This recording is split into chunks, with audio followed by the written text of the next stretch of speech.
Alright, first video with my new camcorder, so this is the first attempt to shoot in HD. And this is my latest project. I have revamped my mini Retrocade, and instead of it just having 5 built-in games, I now have a top loader set up in here with 2 cartridge slots, one for NES and one for SNES.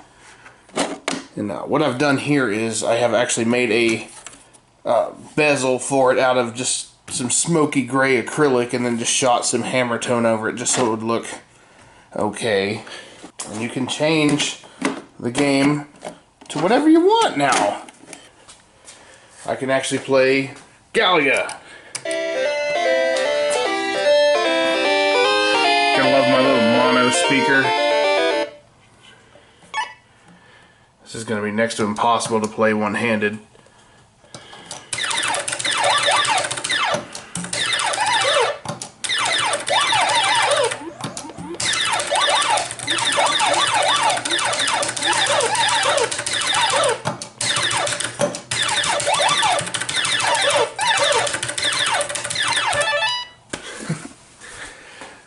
I love this because you can, if you get tired of playing NES games, just flip it to SNES and you can play something as dumb as Wayne's World.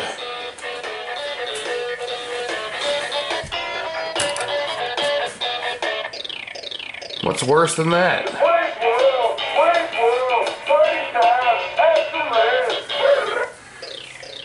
Yeah, that's enough of that.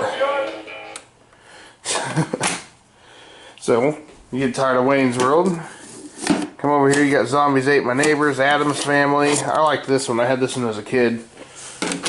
It's really hard though.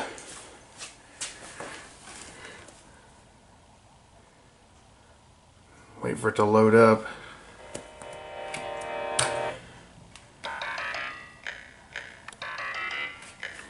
Let's turn off one of my background lights. That didn't work too well either.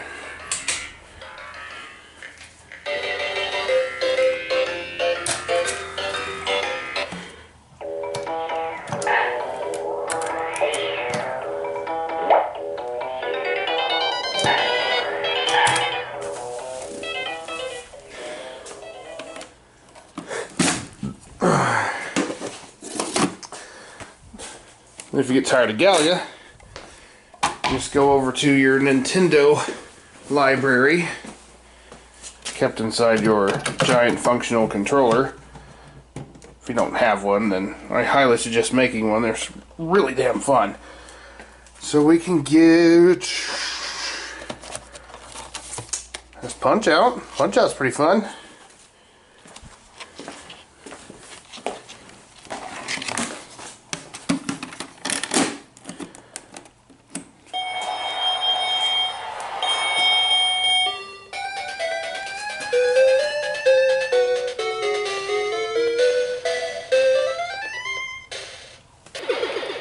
I'm going to do one quick fight before I'll show you how I did the control deck setup. See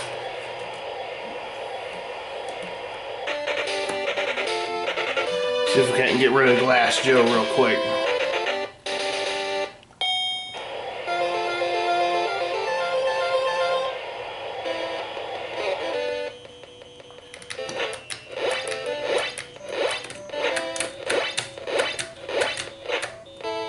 Come on, take a swing. Alright, or don't. He's not the easiest guy for nothing.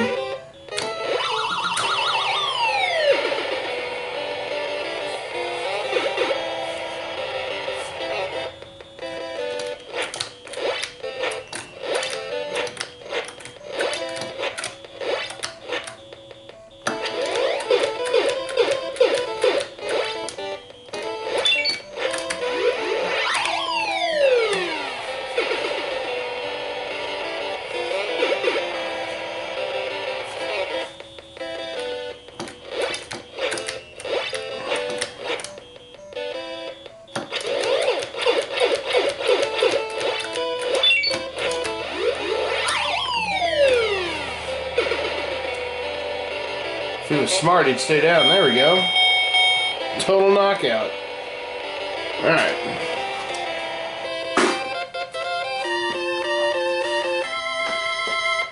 Now I can show you how I did the control deck.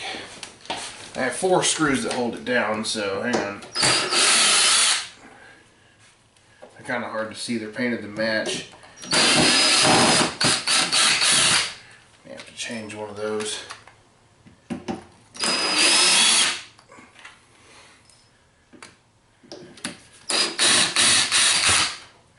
Okay, now I can pull the glass up. It's a real tight fit because I made all of the slots with an angle grinder before assembly. So, I mean, everything lines up. It's just real tight. That's kind of what you want. Now, this is what I did with the control deck. This took me a couple hours to do. I have a real arcade joystick in here. It has an interchangeable gate inside, so you can have 8-way or 4-way, 4-directional or 8-directional movement, which I left at 8-way. I have the original board for a Super Nintendo controller right here, and then just a whole bunch of arcade buttons all wired into one common ground. So yeah, it's a little busy.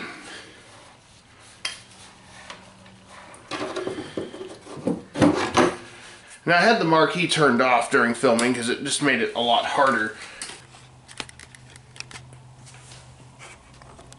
You can see all these wires coming out the bottom. I actually had to cut each one of these wires, solder them to the board, and then I had to cut down the controller port, take it from a dual controller port to a single, and then connect each one of these wires into its respective place. So, that was pretty fun.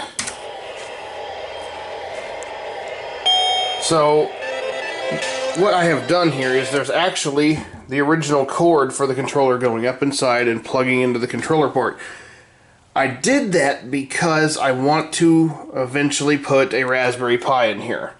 And you can use Super Nintendo controllers with them. So,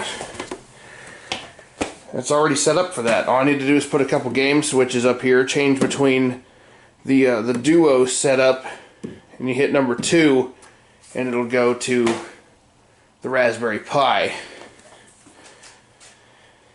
And if I can fix the original configuration with the 5 games, I will have it as number 3, and I can have this thing completely up and running just as I originally intended.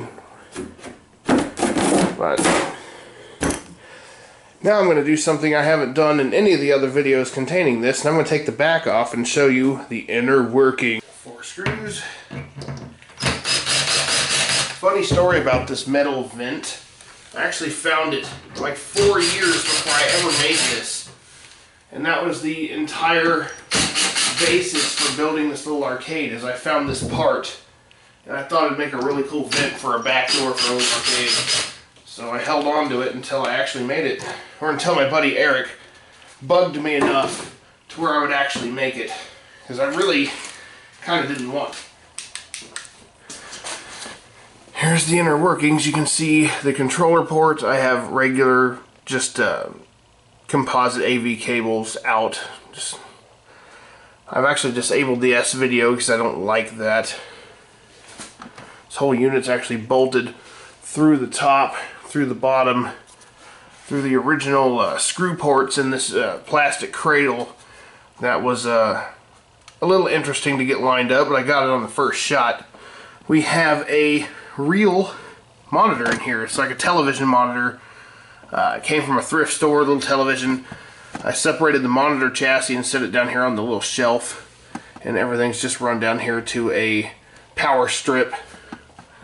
So essentially it's just a little video game entertainment system inside of an arcade shaped cabinet. Which I thought was a neat concept. So yeah, don't touch that. I haven't done it, but I've heard horror stories that if you accidentally touch that, you'll be lucky if you wake up a week later in the hospital. I don't know if it's true, but I would imagine so. Anyway, I'm going to get this thing put back together. Here's a little shot of the side art. It's all hand painted. But let me know what you think of it. Give me a thumbs up if you like the new camera. If the video is nice and clear. Let me know what you think of the Retrocade. It's recent refit.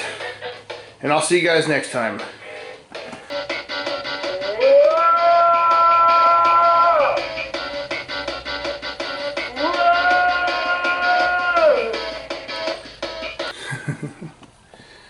And cut.